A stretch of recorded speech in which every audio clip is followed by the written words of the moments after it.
la construcción de los lineamientos que garanticen la paridad de género e inclusión de grupos en situación de vulnerabilidad para el próximo proceso electoral 2026-2027.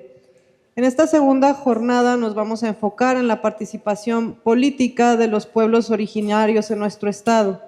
Su voz y su historia son y están reflejadas en las decisiones públicas y en los espacios de representación.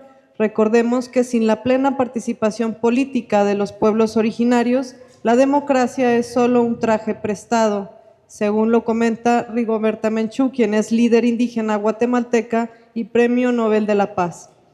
Inspiradas e inspirados en Rigoberta Menchú, hoy pondremos en el centro las voces de los pueblos originarios que han tejido la identidad de México. Y bien, para dar solemnidad a este acto, es un honor para mí presentar a las personalidades que hoy nos acompañan en el Presidium. Les pido a todas y todos un fuerte aplauso conforme nombro a cada una y cada uno de ellos. En primer lugar, a la maestra Paula Ramírez Jón, consejera presidenta del Instituto Electoral y de Participación Ciudadana de Jalisco.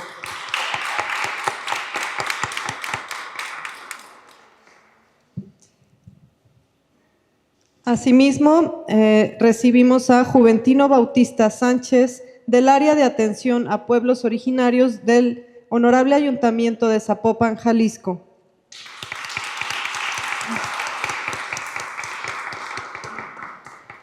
Nos acompaña también la maestra Melissa Amezcua Yepis, quien es consejera integrante de la Comisión de Igualdad de Género y No Discriminación de este Instituto Electoral.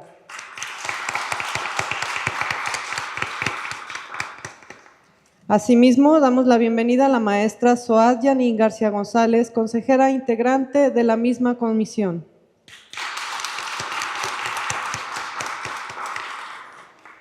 Finalmente, agradecemos la presencia de la maestra Miriam Guadalupe Gutiérrez Mora, presidenta de la Comisión de Igualdad de Género y No Discriminación.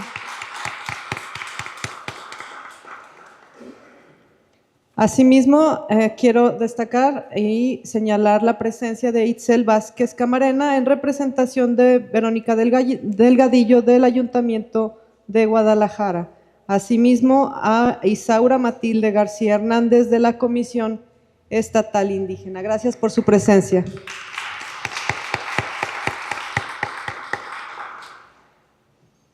A continuación, vamos a dar paso a los mensajes oficiales por cada una de las autoridades que nos acompañan.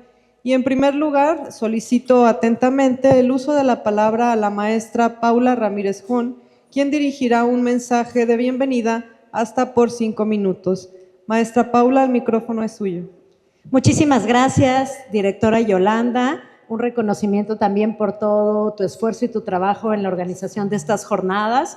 Muy buenos días tengan todas y todos ustedes. Es un gran gusto para mí poderles dar la más cordial bienvenida a esta segunda sesión, a esta segunda jornada de trabajo para la construcción de lineamientos para garantizar la paridad de género y la inclusión de grupos en situación de vulnerabilidad en el proceso electoral local 2026-2027. Saludo con muchísimo gusto y agradezco desde luego la presencia de don Juventino aquí esta mañana, al igual que de mis colegas consejeras integrantes de la Comisión de Igualdad de Género y No Discriminación, y desde luego la presencia de todas las personas que nos acompañan, de Isaura, de las representaciones partidistas. Muchas gracias. Es muy importante su acompañamiento, su escucha, su colaboración en estas mesas de trabajo para que podamos avanzar en esta agenda tan relevante para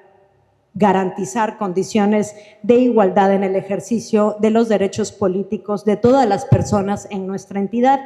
Y bueno, como saben, a partir de una reforma al Código Electoral del Estado de Jalisco aprobada en julio del año 2023, una reforma relativamente reciente que sentó diversas normas para garantizar la postulación paritaria e incluyente de candidaturas a cargos de elección popular en el Estado, se estableció, entre otras cuestiones, la obligación del IEPC Jalisco, del Instituto Electoral del Estado de Jalisco, de aprobar en los primeros 6 meses del año siguiente a la elección, que ocurrió en junio del año pasado, lo sabemos, de aprobar los lineamientos para garantizar el cumplimiento de paridad de género y de no discriminación en la postulación de candidaturas a cargos de elección popular que estarán vigentes en el próximo proceso electoral. Ese plazo de 6 meses ya corre, de hecho vence a finales del mes de junio próximo, y por ello desde el IEPC, bajo la destacada conducción de la Comisión de Igualdad de Género y No Discriminación, presidida por la consejera Miriam Guadalupe Gutiérrez Mora, a quien quiero expresar mi profundo agradecimiento y reconocimiento por todo el trabajo de conducción que ello ha implicado, pues bueno, se han realizado diversos esfuerzos para cumplir ampliamente con esta encomienda legal. Se trata, como lo menciono, de una obligación expresa que tenemos en el Código Electoral, pero sobre todo de un compromiso abierto que ha asumido desde hace ya varios años el Instituto Electoral y de Participación Ciudadana de Jalisco para garantizar condiciones igualitarias de participación y de competencia político-electoral en las contiendas democráticas, que es nuestra responsabilidad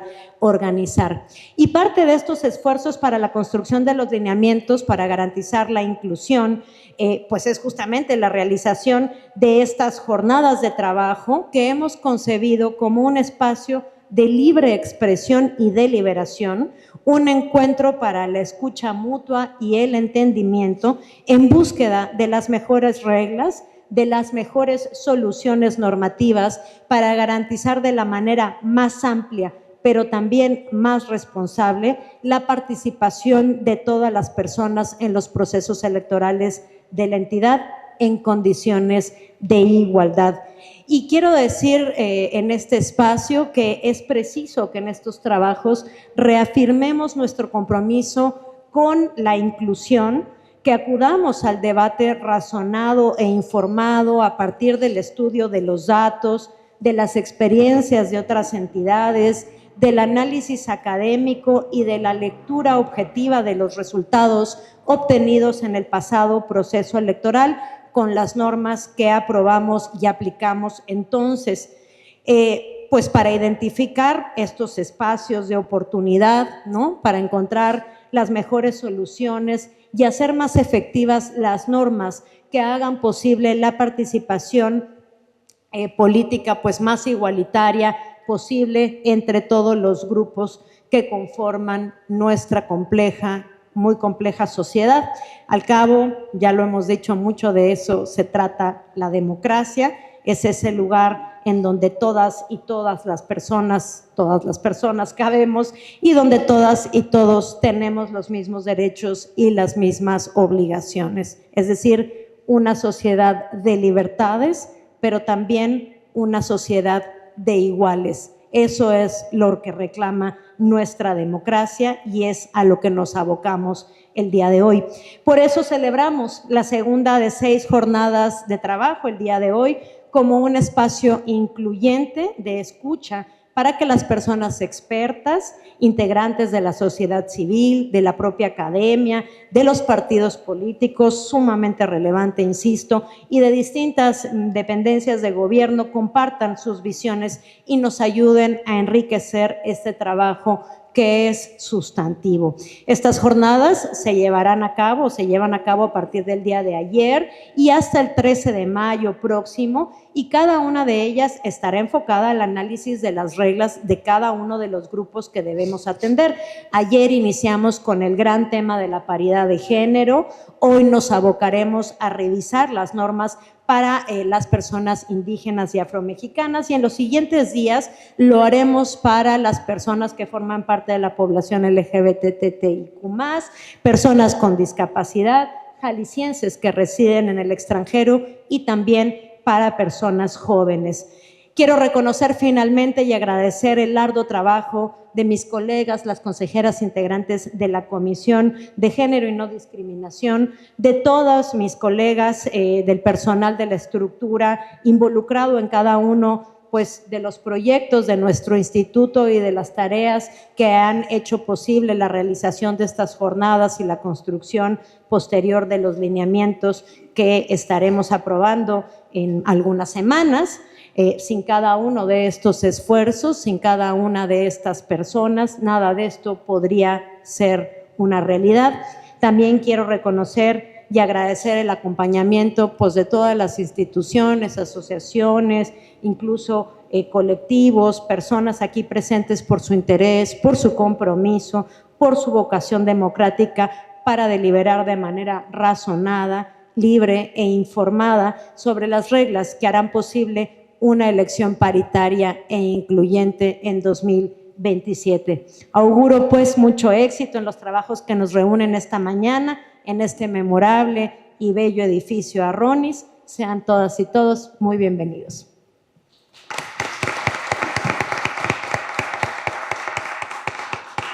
Muchas gracias, maestra Paula, por sus palabras y liderazgo. Y a continuación invito a Juventino Bautista Sánchez a compartirnos su mensaje hasta por 5 minutos. Adelante. Yaku, Yunaite Utacaniere. Muy buenos días a todas y todos. Creo es una oportunidad de escuchar a los presentes, a los invitados. Primero agradecer a la mesa por esta gran oportunidad, por esta invitación que nos hacen. Creo que va a ser benéfico para las personas que venimos a escuchar y a proponer. Y creo que eso ya es una deuda que se tiene durante muchos años.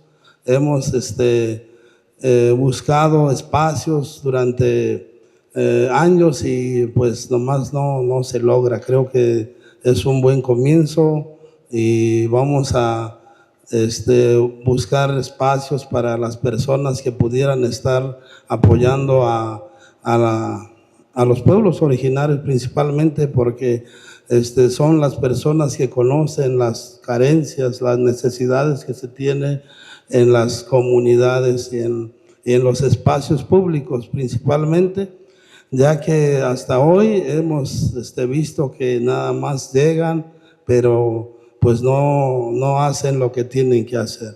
Creo que es una oportunidad, compañeras y compañeros, que nos demos esta oportunidad de participar y hacer propuestas. Pues no me queda más que agradecer a las personas involucradas y pues seguir invitando en lo sucesivo. Creo que hoy es pueblos originarios, estamos aquí y los demás mañana es otro y son 6 temas, 6 jornadas como lo comento. Muchas gracias y pues a seguirle.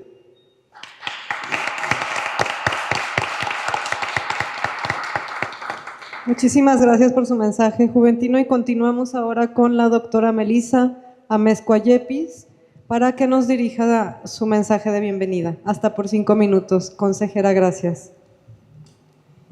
Muchas gracias, muy buenos días a todas y todos, a quienes nos acompañan aquí en el auditorio, con quienes tengo el gusto de compartir este presidium. Como ya se decía, estamos hoy en esta segunda jornada de trabajo para la construcción de los lineamientos de paridad e inclusión que llevaremos al proceso electoral 26-27. Y yo quisiera que recordemos que el establecimiento de las reglas que han garantizado el acceso a personas pertenecientes a las comunidades indígenas, a los cargos de representación popular en condiciones de igualdad, así como la garantía de este derecho a otros grupos también históricamente excluidos, nos ha permitido avanzar en el ir construyendo un sistema representativo más democrático, más justo y en consecuencia más plural. Aún en el contexto de estos avances, continuamos con la importante encomienda de fortalecer en términos cuantitativos, cualitativos, el acceso de las comunidades indígenas al acceso del poder público y contribuir también a su influencia en todos los ámbitos de su actuación. En Jalisco, diferentes actores han sido centrales y determinantes para la ampliación progresiva de los derechos político-electorales para todos los grupos poblacionales. Nuestro estado es referente de estos esfuerzos y del trabajo también de detectar y de responder a la exclusión sistemática de mujeres y de otros grupos históricamente excluidos de estos espacios de poder. Como sabemos, estos logros no están libres de desafíos ni de retrocesos y también de resistencias. Las reglas formales frecuentemente se ven desafiadas por diversas reglas informales. Su manipulación estratégica por actores partidistas también se ha complejizado y la visibilidad de la agenda de las comunidades originarias nos presenta todavía muchas oportunidades de mejora. La permanencia y progresividad de la inclusión requiere del compromiso y el trabajo continuo de muchas personas, organizaciones, instituciones y en el monitoreo de la implementación adecuada de las reglas, el cómo evaluamos su efectividad, así como de constante vigilancia y de innovación. Frente a este escenario, consideramos que es fundamental contar con mecanismos de evaluación y un diagnóstico que nos permita identificar y responder a los retos y a las áreas de oportunidad para continuar garantizando que un mayor número de personas puedan participar en y hacer política en verdaderas condiciones de igualdad. La historia de la ampliación de los derechos político-electorales en nuestro país, sabemos que ha sido una tarea colectiva y de co-construcción, por lo que estas jornadas que iniciamos el día de ayer, que continuaremos hoy y en los próximos días, tienen el objetivo de propiciar el diálogo y de conocer desde la experiencia de las personas que ya están y quienes buscan estar en espacios del poder público, cuáles son las mejoras que debemos de hacer a nuestras reglas, al cómo se implementan estas reglas y a los procesos de aprendizaje que también estamos promoviendo en la sociedad en su conjunto. De ahí que me siento muy honrada de ser parte de esta segunda jornada, de tener la oportunidad de establecer un diálogo con ustedes y muchas gracias a todas y todos por sumarse a estos trabajos.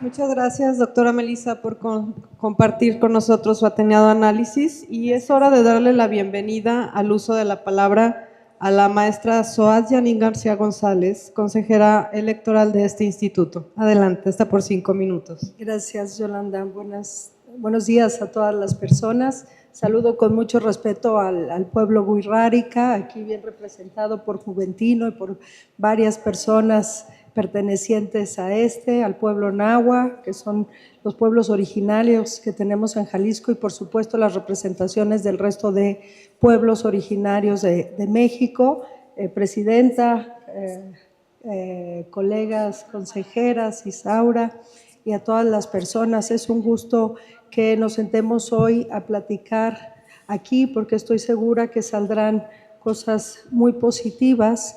Esto me hace recordar que en 2021 el Código Electoral del Estado señalaba y mandataba a los partidos políticos que en aquellos municipios donde tuvieran una población con mayoría de origen indígena, deberían de postular en la planilla al menos una fórmula de personas que se autoascribieran como indígenas.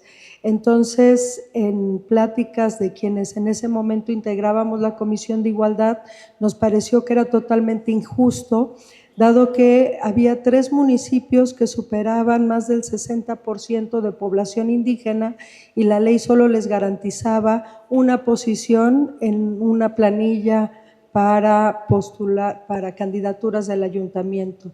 Entonces fue ahí que consensamos con el Consejo General y determinamos por primera vez que hubiera acciones afirmativas en favor de los pueblos originarios, y que en esos 3 municipios se postularan en las planillas al menos la misma proporción de personas que equivalieran a la población indígena del ayuntamiento.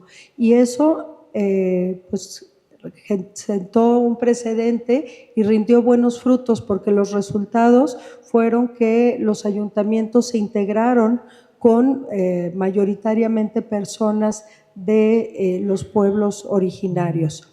Y también como acción afirmativa determinamos que en la lista de representación proporcional para las candidaturas a diputaciones se postulara al menos una persona que se autoascribiera como indígena. Lamentablemente no llegó a un acuerdo general para que se pusieran en una posición preferente. Entonces, ¿qué pasó? Pues que no hubo representación en el Congreso, porque varios de los partidos los pusieron pues en el último lugar, en el lugar 18, otros sí, tal vez en el lugar 10, en el lugar 8, pero no en un lugar en el que les garantizara el acceso a la diputación.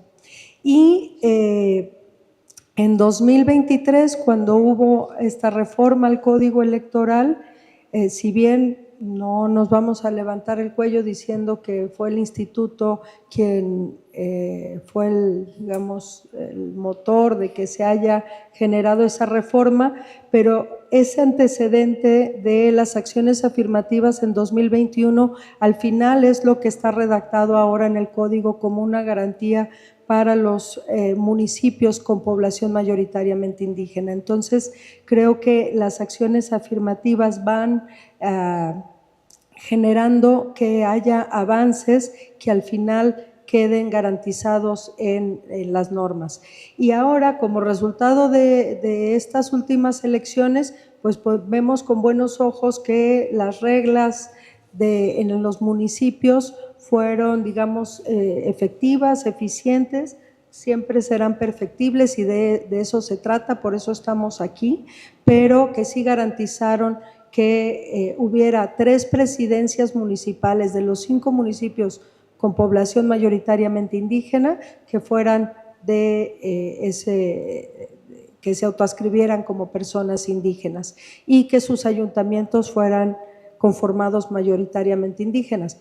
Pero en el caso del Congreso del Estado hay mucho todavía que hacer porque no se alcanzó la representación aun y cuando ya el Código Electoral establece como un derecho de la población indígena que sea postulada en los primeros 10 lugares de las listas de representación proporcional, pero aún así no hay una representación indígena y hasta donde yo sé históricamente no la ha habido. Entonces, pues en estas mesas será muy importante que platiquemos sobre cómo se pueden hacer los ajustes necesarios para que estas candidaturas que terminan siendo simbólicas accedan al cargo y efectivamente los pueblos originarios tengan una voz y un voto en la toma de decisiones en el Congreso del Estado. Muchas gracias por su atención.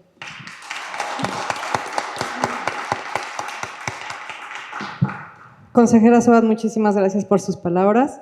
Y finalmente invitamos a la maestra Miriam Guadalupe Gutiérrez Mora para cerrar con estos mensajes iniciales. Adelante, consejera, hasta por 5 minutos.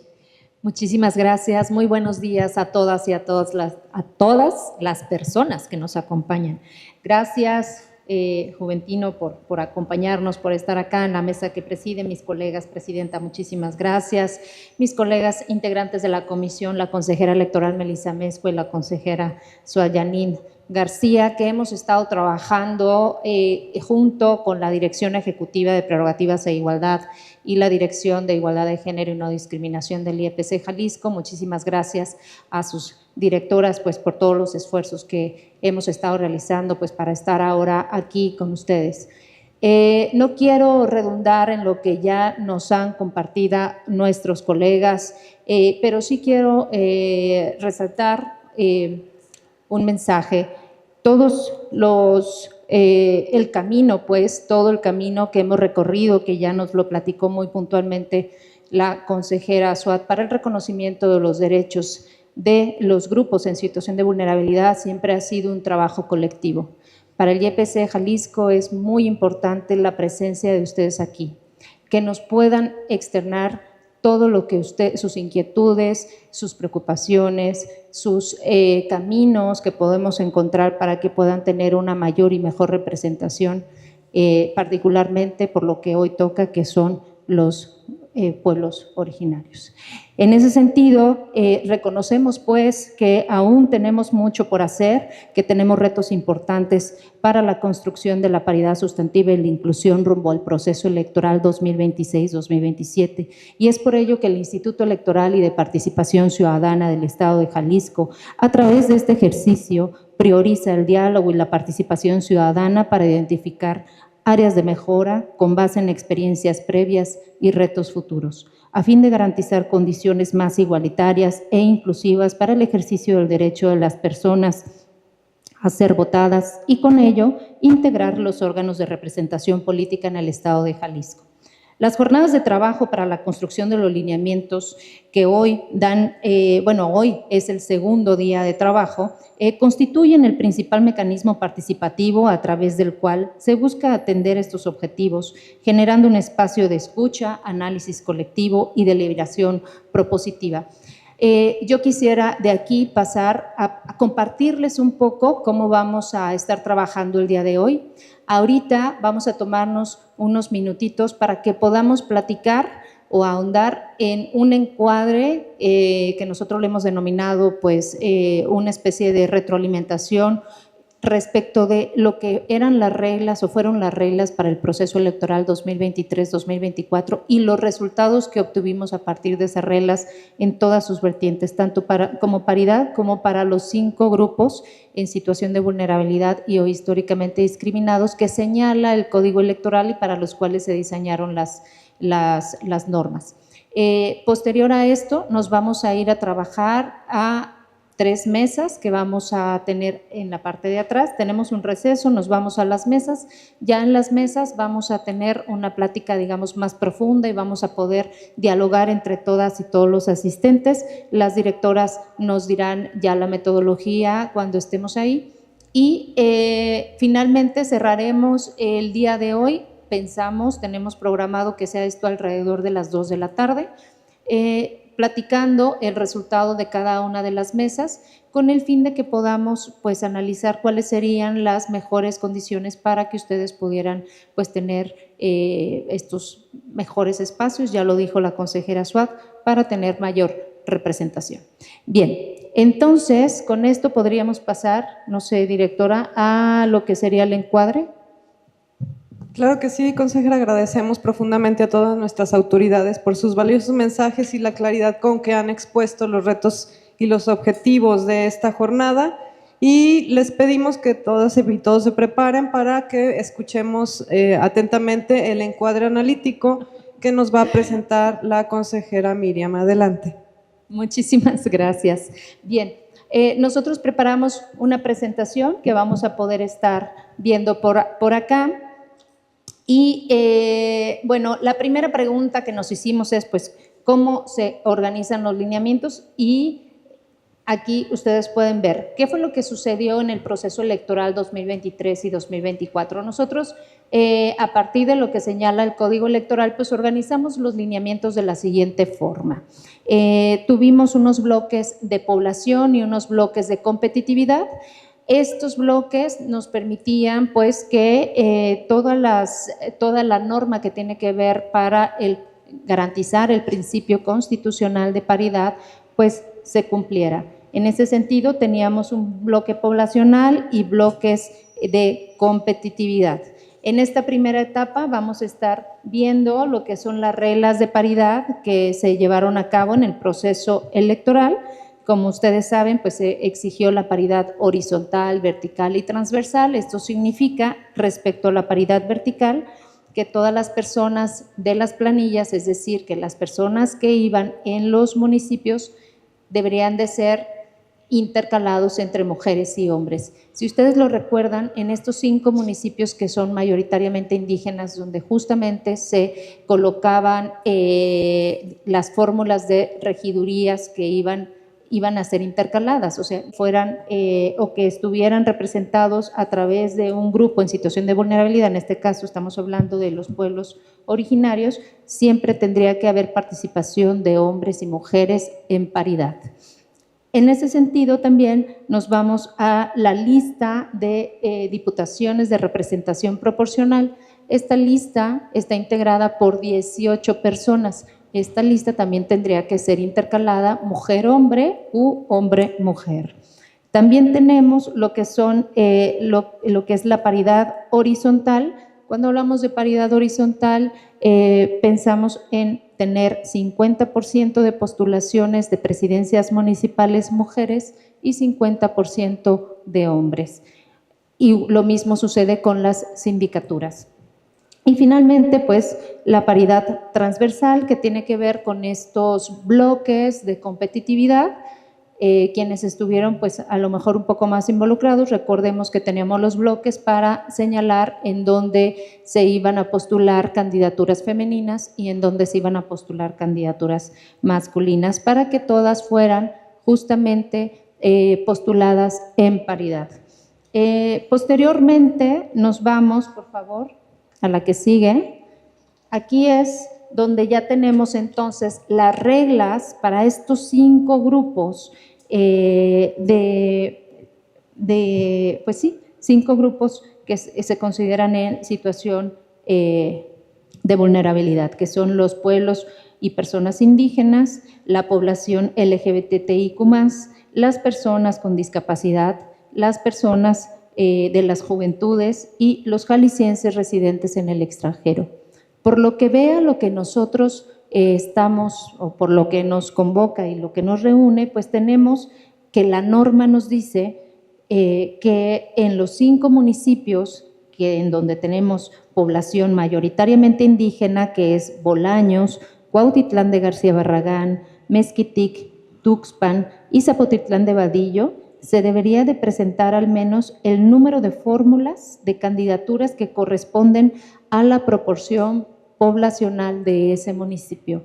En el propio lineamiento nosotros indicamos cuántas fórmulas de regidurías correspondían a cada municipio, en algunos de ellos 5, en algunos 6 y en otros 4.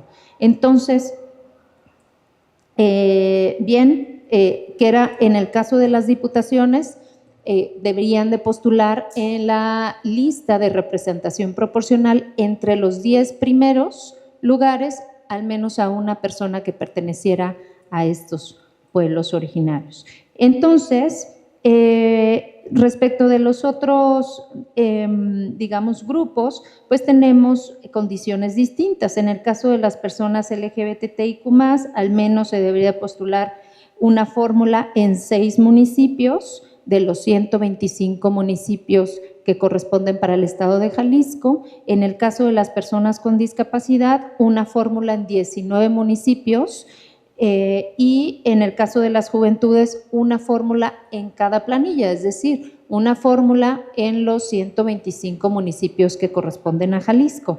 Y en el caso de los jaliscienses en el extranjero, o residentes, perdón, en el extranjero, en el caso de ellos no tenían la posibilidad, pues, de postularse en los municipios, pero sí en el Congreso del Estado dentro de estos 10 primeras posiciones que corresponden a la lista de diputaciones de representación proporcional.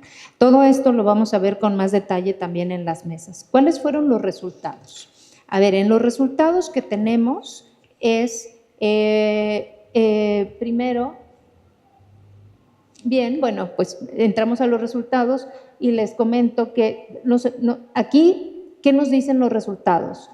Los resultados nos intentan decir si la norma funcionó o no funcionó, o qué tenemos que ajustar. Todo este análisis vamos a estarlo reflexionando en cada una de las mesas. La que sigue, por favor. En el caso del Congreso del Estado tenemos condiciones de integración en paridad. Sin embargo, como ya lo dijo la consejera Suat, pues no tenemos a ninguna persona que pertenezca a los pueblos originarios. La que sigue, por favor. Únicamente de las alcanzaron a 2 personas que pertenecen a la población LGBTIQ+, actualmente son parte del Congreso del Estado, y una persona de las juventudes. La que sigue, por favor. Bien, respecto de las candidaturas que fueron electas en los municipios, tenemos de los 125 municipios, 49 de ellos están presididos por mujeres, es decir, tenemos a 49 alcaldesas. Y en el caso de las sindicaturas, pues alcanzamos un número superior al paritario. Tenemos 66 personas que son síndicas y que están, bueno, pues trabajando pues ahora en cada uno de estos ayuntamientos. Respecto de las candidaturas electas en los 20 municipios más poblados en Jalisco, tenemos que 8 de ellos están presididos por mujeres, y también tenemos a 8 mujeres síndicas que alcanzaron pues estar como integrando pues el cabildo. ¿Cuáles son estos municipios? Estos municipios son Guadalajara, Tlaquepaque, Zapotlanejo, Zapotlán el Grande, Atotonilco el Alto, Ocotlán, El Salto y Ameca. En ese sentido, bueno, pues de manera histórica tenemos que más mujeres ya están en los espacios de primer nivel de cada uno de los municipios, más mujeres alcaldesas, tenemos por superior a la paridad de síndicas, tenemos 8 municipios de los más poblados, de los 20 más poblados de Jalisco, donde hay alcaldesas. O sea, ahí los resultados nos están hablando que respecto de los procesos de paridad o para garantizar la paridad, vamos avanzando de una manera progresiva. Sin embargo, pues tenemos respecto de las juventudes, 180 personas pues alcanzaron a integrarse a los cabildos que pertenecen a este grupo de juventudes, pero ahí recordemos que la norma nos decía que tendría que haber una fórmula en cada una de las planillas. Entonces, de nuestros 125 ayuntamientos, pues alcanzaron 180 regidurías. Ahora, las personas con discapacidad, 15, las personas de la diversidad, 8, de los pueblos originarios, 39, y una persona que pertenece a los pueblos originarios y que además fue una candidatura joven, integra estos ayuntamientos. ¿Esto por qué es así? Recordemos que de los 125 ayuntamientos, 5 de ellos estaban integrados por personas mayoritariamente indígenas. Entonces, de estas 39 estamos hablando que pertenecen en su mayoría a estos 5 municipios de los que ya di cuenta. En la que sigue, por favor.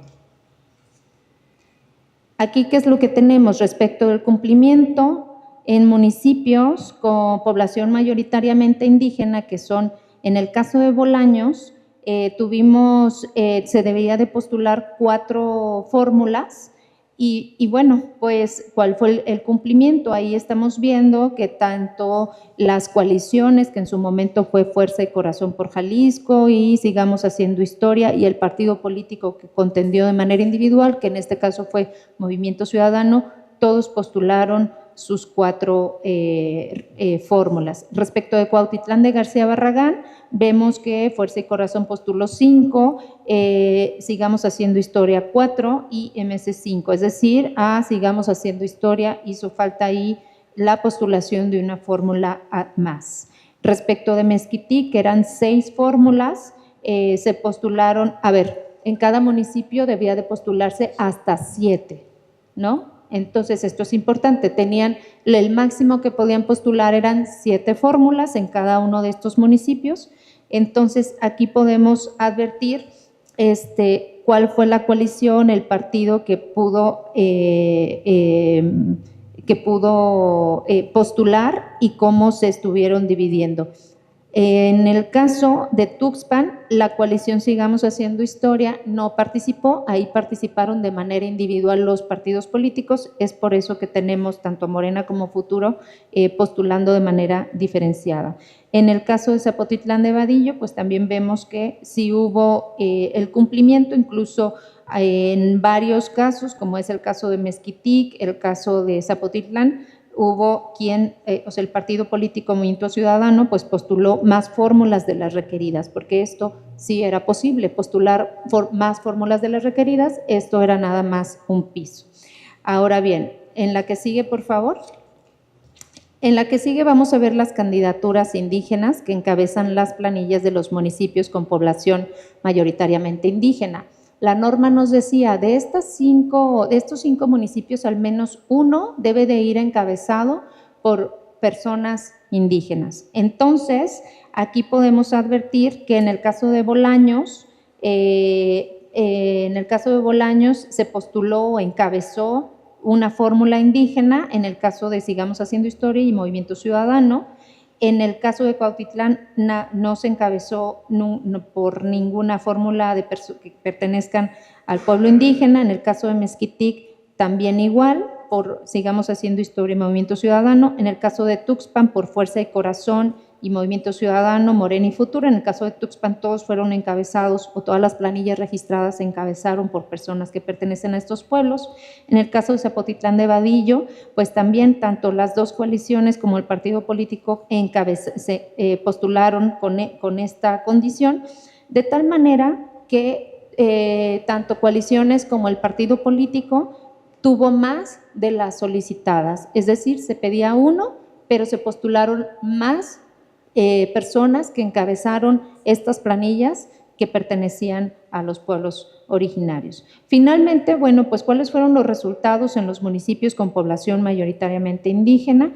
Pues vemos ahí en esta lámina que el porcentaje de población pues fue en el caso de Bolaños, que es más del 61%, pues el número de fórmulas fue 12 de 21, el porcentaje 57%, y bueno, las personas. Este documento no lo quisiera leer con detalle, pero sí lo quiero presentar en el sentido de que sí, en estos municipios, las postulaciones y las personas que integran actualmente los gobiernos en cada uno de ellos, pues sí pertenecen a estos pueblos originarios. Entonces sí es importante resaltar que la norma nos dio la oportunidad de que esto sucediera, no así, y es una discusión que podemos ahorita compartir ya en las mesas respecto a lo que ya decía la consejera Sual Yanin del Congreso del Estado, ¿no? Quienes se estarían integrando o los mecanismos para que pudiese haber alguna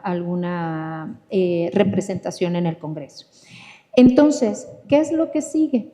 Nosotros, ¿cómo vamos a analizar el cumplimiento de los principios de paridad e inclusión? Los resultados que hemos presentado no es suficiente para que nosotros podamos tener una evaluación completa de si estos lineamientos funcionaron o no. ¿Qué es lo importante? Poderles escuchar tanto a partidos políticos como a las personas que pertenecen a estos pueblos originarios para que nos platiquen su experiencia y cómo ustedes vivieron de manera cercana, propia, las problemáticas de la implementación de estos lineamientos. Es decir, cómo estuvimos en el asunto de la autoadscripción. La autoadscripción calificada, sí había como facilidades para otorgárselas a quienes querían participar o no, si es prudente, no es prudente, en fin.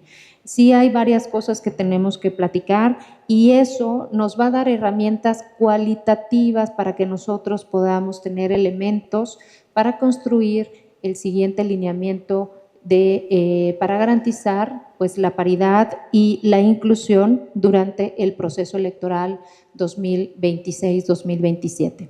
En ese sentido, bueno, yo lo dejaré hasta aquí y pues le agradezco mucho a la directora y a todas y a todos ustedes. Gracias.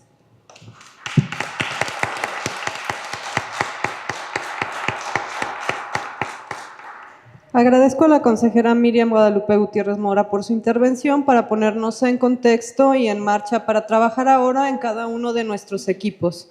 Para esto daremos un breve receso de 15 minutos a fin de prepararnos para la integración de las mesas de trabajo.